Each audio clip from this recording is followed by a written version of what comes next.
Welcome to our Mishra classes. Today we will discuss the third use of unit and dimension.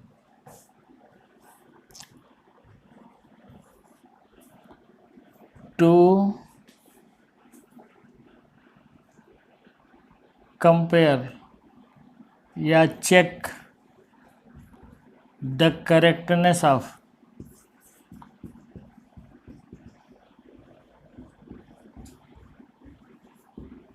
a physical quantity, physical equation. To check the correctness of a physical equation, इसके लिए use करोगे principle of homogeneity.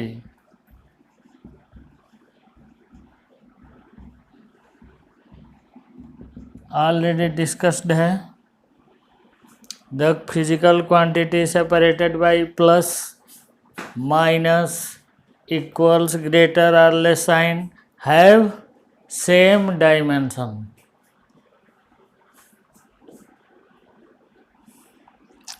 Next, all physical equations, ये ध्यान रखना, all physical equations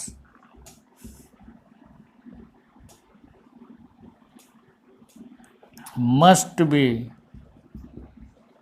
dimensionally correct.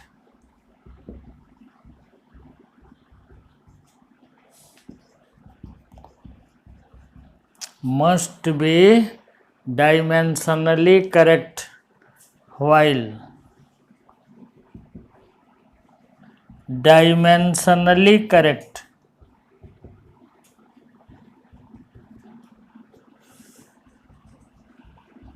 correct equation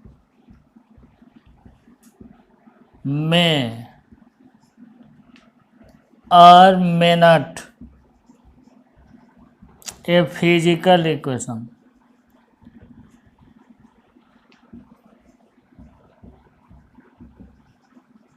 इस चीज का मतलब समझे. All physical equations must be dimensionally correct while dimensionally correct equation may or may not be a physical equation. जैसे f equals m physical equation है.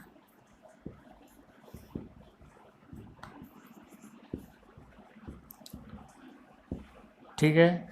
f equals m is a physical equation. Dimensionally check करो. Dimension of f ml t-2, dimension of ma ml t-2. since left hand side equals right hand side,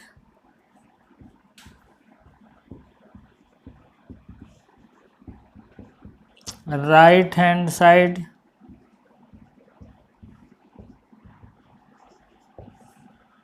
equation is dimensionally correct.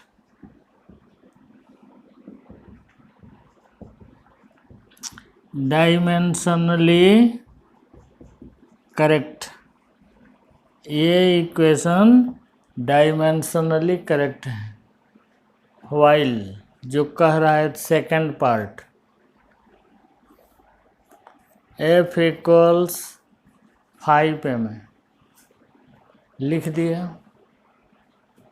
f की dimension क्या होगी? ml t-2. 5 ma की dimension क्या होगी?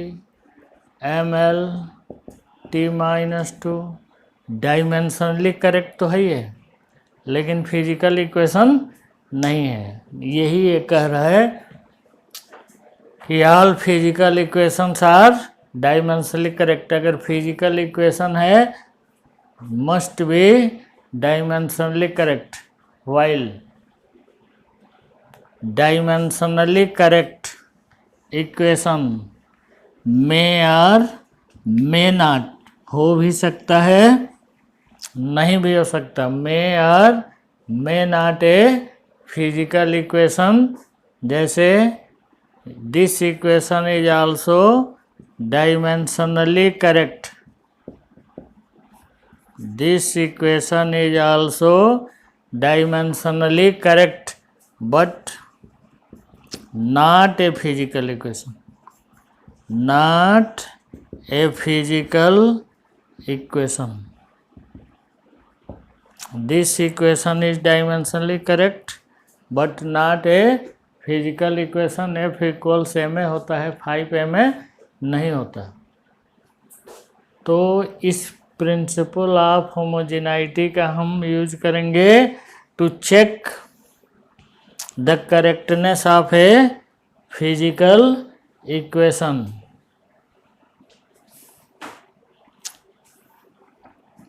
तो left hand side की dimension लिख दो, राइट हैंड साइड की डायमेंशन लिख दो। फिर अगर करेक्ट हैं तो तुम्हारा ये फिजिकल इक्वेशन करेक्ट है। जैसे check whether the physical equation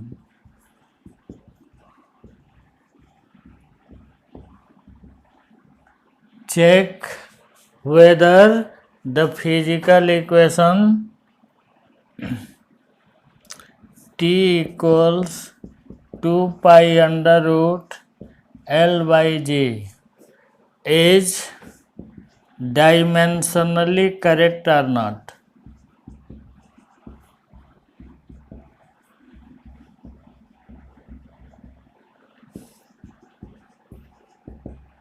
ये इक्वेशन डायमेंशनली करेक्ट है कि नहीं। T is time period,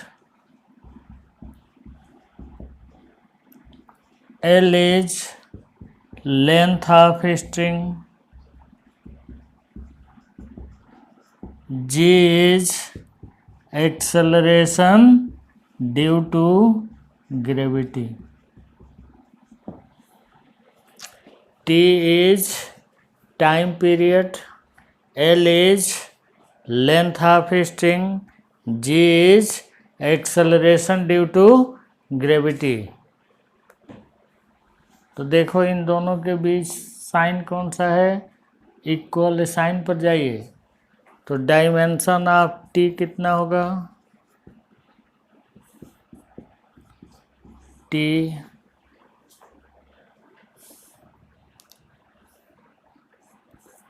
dimension of L, ये लेफ्ट हैंड साइड के हो गए।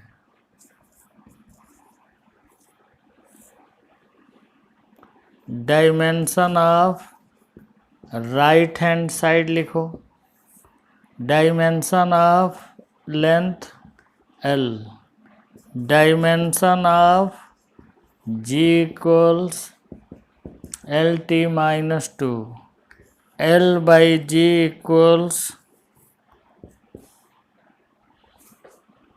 Under root L by L T minus 2 equals L L cancel under root T square equals T.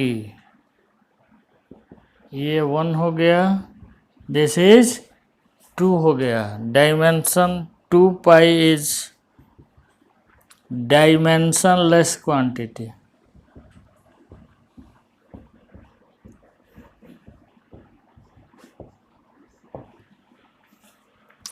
To pi is dimensionless quantity.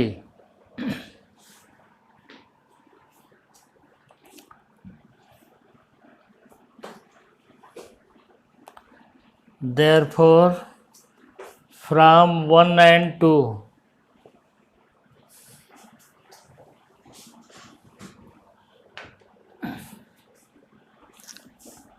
from 1 and 2 1 और 2 से LHS equals RHS equation is dimensionally correct. Equation is dimensionally correct. तो इस तरह से equation को dimensionally correct है कि नहीं आप बता सकते हो.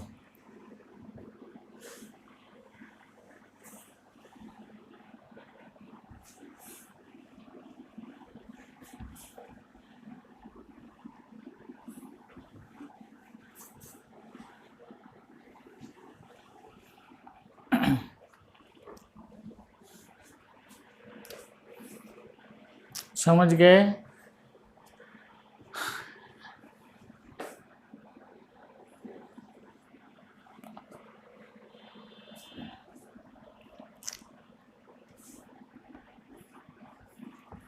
check whether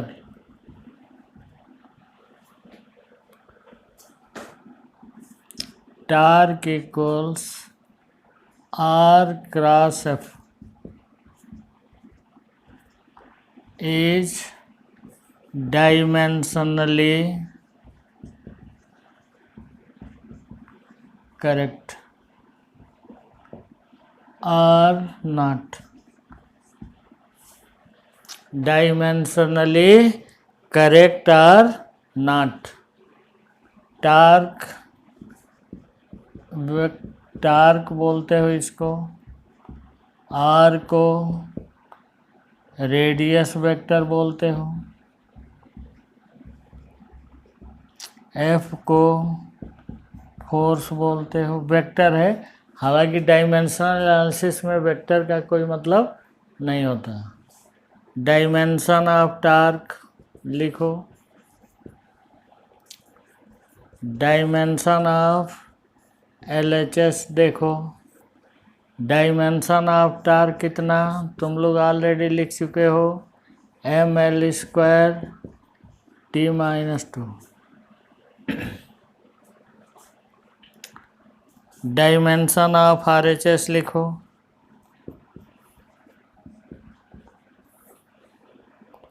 dimension of R length है L. Dimension of F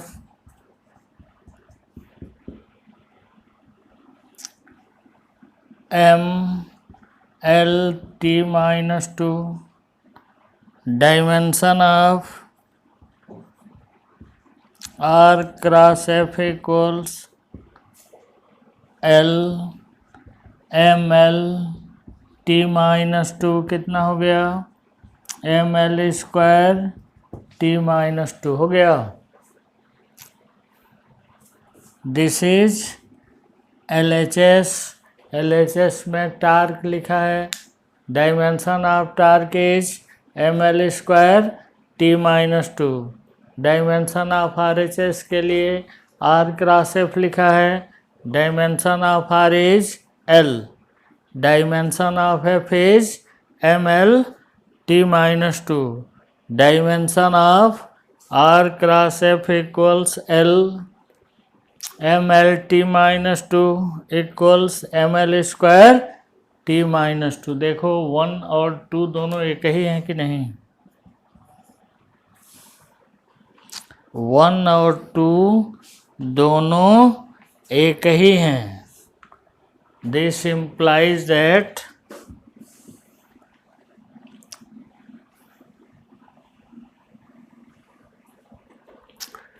from 1 and 2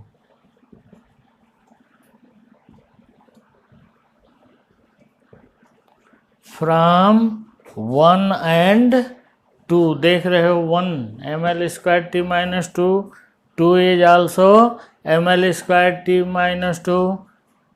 The equation torque equals R cross F is dimensionally correct.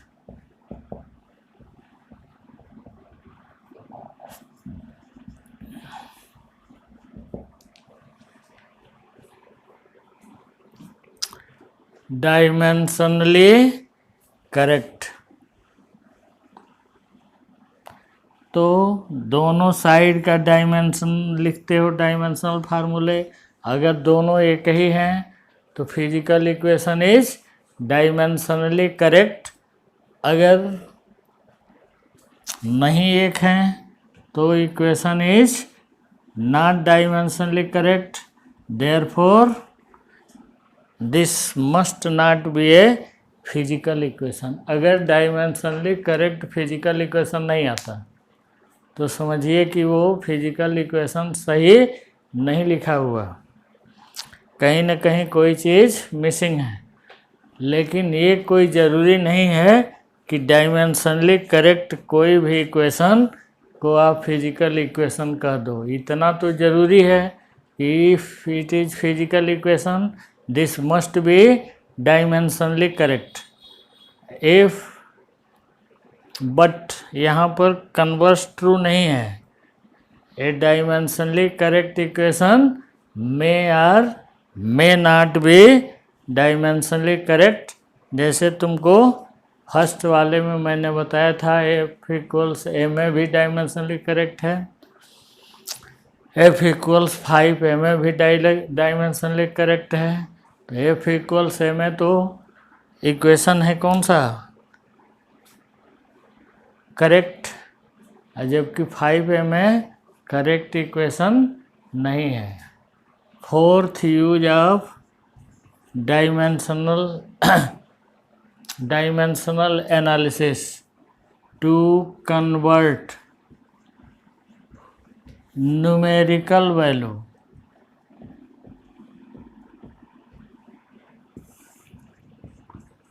in 1 unit, to convert numerical value in 1 unit, किसी unit में SI में लिखा है, CGS में लिखा है, to another unit, to another unit, to convert numerical value in 1 unit to another unit या from 1 unit, यहाँ लिख दो from 1 unit to another unit. एक यूनिट से दूसरी यूनिट में कन्वर्ट करने के लिए इसका यूज करोगे। इसके लिए प्रिंसिपल यूज करोगे N1 U1 equals N2 U2, N1 U1 equals N2 U2, N1 is numerical value,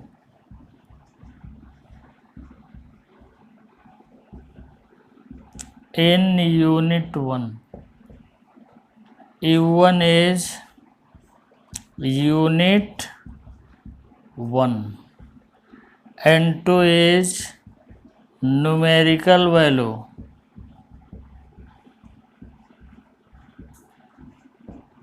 in unit 2, U2 is unit 2। समझ गए, N1 न्यूमेरिकल वैल्यू है फर्स्ट यूनिट में, U1 यूनिट 1 है, N2 numerical value in unit 2, U2 unit 2 है। कैसे convert करते हैं dimension का यूज करके, इसकी भी डायमेंशन लिख दो, यहाँ भी देखो कैसे करते हैं।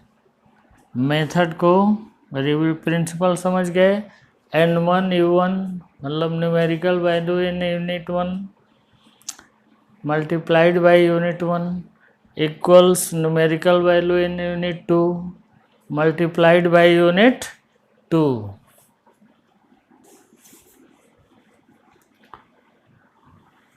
कैसे यूज करोगे इसका, है तो प्रिंसिपल इतने।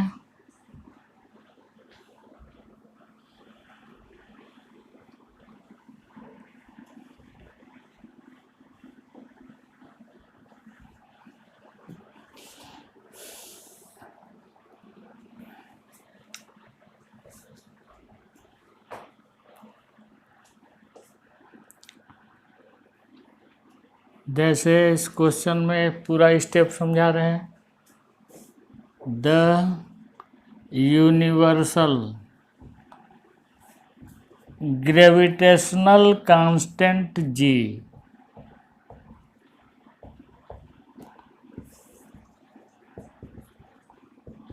Universal gravitational constant ji is 6.67 into 10 to the power minus 11 in SI unit. Convert it into CGS unit. The universal gravitational constant जी की वैल्यू दिया है 6.67 into 10 to the power minus 11. You have to convert it into CGS unit. तो जी का पहले dimensional formula लिख लो। जी Newton's law समझते हो, F equals G m1 m2 by R square, यही होता है।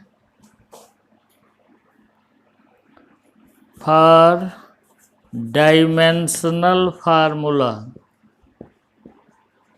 ऑफ जी का डायमेंशनल फार्मूला लिख रहे हैं, तो जी इक्वल्स कितना लिख दोगे, F R square by m1 m2।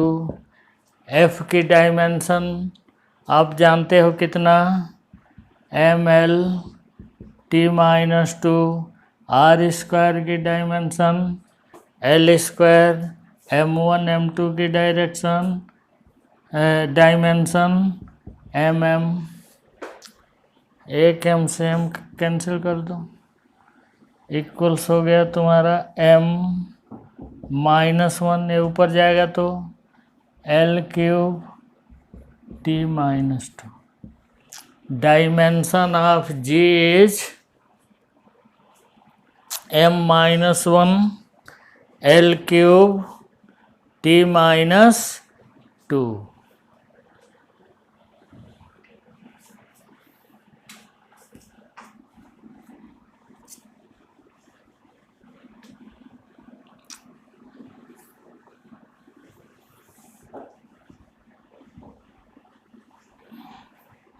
हो गया। जी की डायमेंशनल फार्मूला तुमने निकाल लिया। Dimensional formula of G is m-1 L³ t-2। हो गया। नेक्स्ट यूज करो n1 u1 equals n2 u2 use करना है। n2 इक्वल्स लिख सकते हो तुम n1 by n2, n2 equals लिख सकते हो आप n1 u1 बाई u2 लिखा सकता है। अब यूनिट 1 की right the dimensional formula.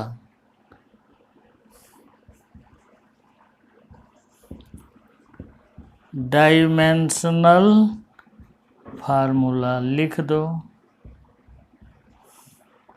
Of ji. n2 कितना लिखोगे, कोई सबस्क्रिप्ट दे दो n1, U1 को सबस्क्रिप्ट दे दो M1 -1 T-2 सबस्क्रिप्ट दे दो L1 T1 next M2 -1 L2 cube T2 -2 हो गया। डायमेंशनल फार्मूले लिख गए।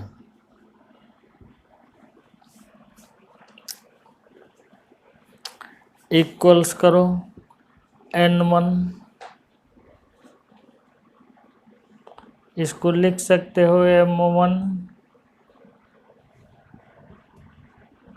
By M2 power -1 L1 by L2 power 3 T1 by T2 power -2।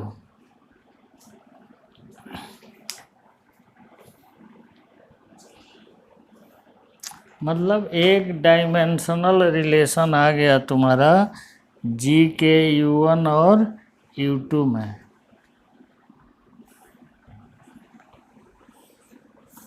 अब नेक्स्ट M1 के लिए और M2 के लिए एक ही यूनिट का यूज करोगे तो N2 इक्वल्स कितना हो गया N1 M1 by M2। M1 को किस में नापते हो आप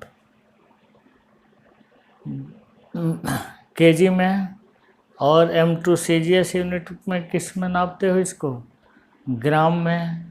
तो इसको लिखोगे केजी, इसमें ग्राम है तो ग्राम को केजी में कन्वर्ट कर लो। कितना 1 ग्राम में कितना केजी होता है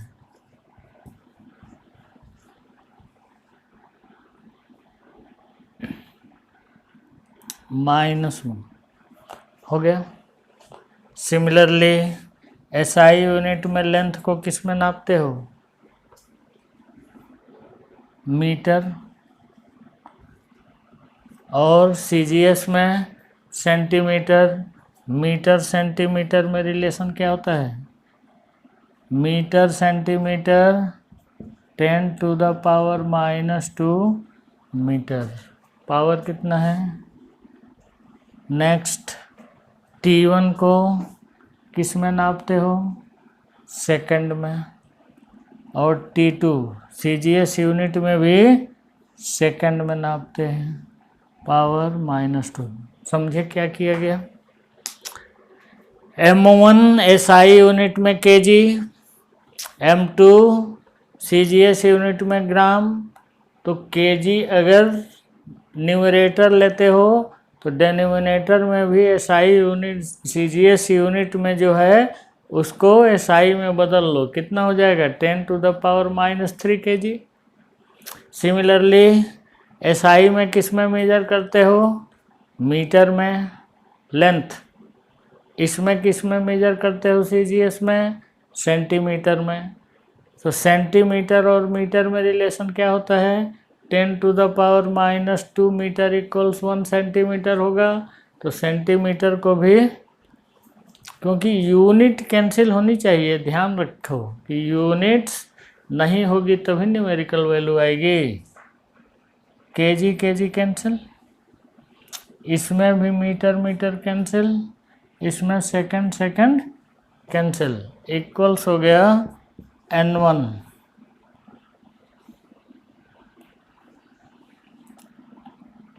10⁻³ जाएगा माइनस 1 जाएगा 10⁻³ हो गया। 10⁻² जाएगा ऊपर कितना हो जाएगा 10² 3 10⁻6 इंटू 1 1 का पावर -2 1 कितना हो गया n1 इंटू 10⁻³ इक्वल्स n1 की वैल्यू लिख दो 6.67।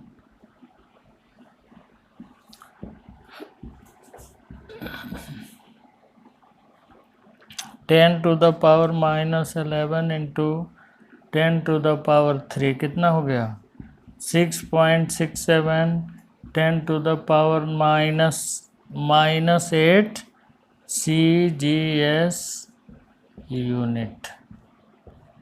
ठीक है, समझ गए। CGS यूनिट में इसकी वैल्यू -11 ना रह के -8 हो जाएगी। समझ गए क्या किया जाता है। यूज करोगे n1 u1 equals n2 u2। जो क्वांटिटी गिवन होगी उसका डायमेंशनल फार्मूला फाइंड कर लो। n2 इक्वल्स n1, इसको सब्सक्रिप्ट u1 को डायमेंशनल फार्मूले में m1 l1 t1 दे दो। सिमिलरली डेनोमिनेटर u2 की वैल्यू दे दो m2 l2 t2। ये तो डायमेंशन हो गई। सिमिलरली डायमेंशन में फिजिकल क्वांटिटी में रिलेशन है, ये आ गया m1/m2 -1 l1/l2 क्यूब t1/t2 -2। अब यूनिट m1 को मेजर करते हो kg में SI यूनिट में, CGS यूनिट में मेजर करते हो ग्राम में, तो ग्राम को भी कन्वर्ट कर दो kg में, तो 10⁻³ kg इक्वल्स 1 ग्राम होता है kg। क्योंकि हमारा मेन फोकस रहेगा दोनों साइड यूनिट सेम होगी डेनोमिनेटर और न्यूमरेटर में, तभी कैंसिल होगी तो न्यूमेरिकल वैल्यू आएगा। ये मीटर में लिखो तो इसको भी मीटर में लिख दिया, इसको सेकंड में लिखा तो इसको भी सेकंड होता ही है, हो गया वो। दूसरा तो kg को चाहो तो ग्राम में लिख दो, इसको भी ग्राम में लिख दो। दोनों तरीके हैं लेकिन यूनिट एक ही होनी चाहिए। हमने किस में लिखा है kg में। यही सेकंड तरीके से तुम कर सकते हो। n1 ग्राम, 1 kg में कितने ग्राम होते हैं 10⁻³ ग्राम, नीचे ग्राम लिखो। यहाँ मीटर को सेंटीमीटर में लिखो, नीचे भी सेंटीमीटर लिखोगे। मतलब यूनिट डेनोमिनेटर न्यूमरेटर में एक ही होनी चाहिए और कैंसिल होकर के तुम्हारी केवल न्यूमेरिकल वैल्यू रह जाएगी। तो CGS यूनिट में आ गई तुम्हारी 6.67 इंटू 10⁻−8। मैंने kg लिया है, तू ग्राम ले सकते हो, कोई इसमें बाउंडेशन नहीं है। यहाँ ग्राम कर दो, नीचे भी लेकिन ग्राम, ये ध्यान रखना। m1/m2 इधर अगर तुमने न्यूमरेटर ग्राम में लिखा 1 kg इक्वल्स कितना हो जाता है 1000 ग्राम, तो 1000 यहाँ लिखो 10⁻³ यहाँ ग्राम लिखो। मीटर को लिखोगे 10⁻² सेंटीमीटर, नीचे सेंटीमीटर लिख दो। इधर सेकंड, इधर सेकंड, वैल्यू वही आएगी सेम। तो ये है तुम्हारा यूनिट एंड डायमेंशन का 4th यूज। अब इसकी रह गई लिमिटेशन। अब लिमिटेशन 2-4 प्रॉब्लम कल करा देंगे, यूनिट डायमेंशन ख़त्म। Thank you.